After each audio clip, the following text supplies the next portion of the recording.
The Oregon coast with a great sunset. Oh, yeah. The clouds cleared, so kind of fun to see that going on. Just some scattered low clouds. Made 55 today in spite of the rain that we had this morning. That is above average by about 4 degrees for this time of the year.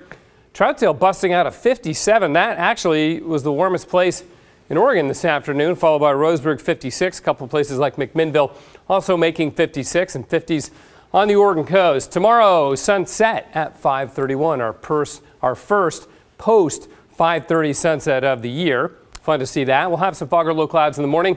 Then it'll clear up. We'll get up to about 49, so cooler than the last couple days, but still very pleasant. Now, all of Oregon is dried out except some showers down in southern Oregon here. Those are wrapping around the top of this weather system that's moving into northern California. And we are under the influence of what has now become a cool northerly flow. And that is going to keep us in good shape this weekend. That's kind of going around that area of low pressure right there. So all in all, great weather this weekend. Fog and low clouds in the morning, sun in the afternoon. Sunday night, things will begin to change. A little bit of light rain coming in late Sunday night, probably after sunset. Definitely after sunset, more likely 10 o'clock or so, 10 to midnight. And then Monday, we're still scheduled to get this cold storm moving in from the northwest. Now, it will begin as rain. Monday morning commute, no problem, just rain. Temperatures will be in the 40s. This is 2 o'clock, still rain. But look, by the time we go into Monday night and Tuesday, it's mainly snow in the valleys. I say mainly because the model's still showing a mix of rain and snow here.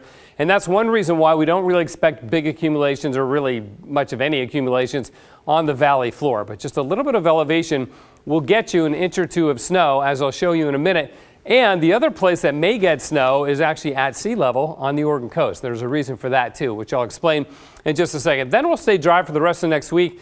This system coming in likely on Friday, the end of next week, so a week from today, and potentially more cold weather, not super cold, but cold weather as we go to the following weekend and beyond, which I'll also get into as well. So let's check out the snowfall forecast for Portland and the surrounding area. Still looking at about a half an inch in the metro. I think that's at most, but an inch and a half in Battleground is totally possible.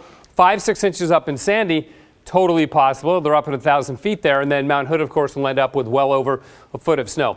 But these numbers are interesting because the models have been very consistent, painting 2, 3, 4 inches of snow at the coast. Why would that be? Well, I think there's going to be a secondary system developing near the coast, and that'll be enough to keep them cooler. They'll have the moisture, which will remain mainly offshore. So we may see one of these rare situations where the coast gets more snow than the inland valleys. Either way, it'll be cold as we go to Monday night and Tuesday. We'll have some morning lows in the 20s. Then it dries out for the middle part of the week. Next system sliding south off the coast of California. But beyond that, looks like more cool northerly flow around the end of the month. And in fact, if you look at the long-range forecast from NOAA and the Climate Prediction Center, calling for below average temperatures across really all of the West and equal chances in Oregon and Washington for above average or average precipitation, but it looks like above average precipitation for the northern Rockies. So it may be an active end to winter. 45 degrees right now, freezing level at 5,000 feet. On the coast tomorrow, beautiful day, but there is an elevated chance of sneaker waves, so stay away from the surf zone.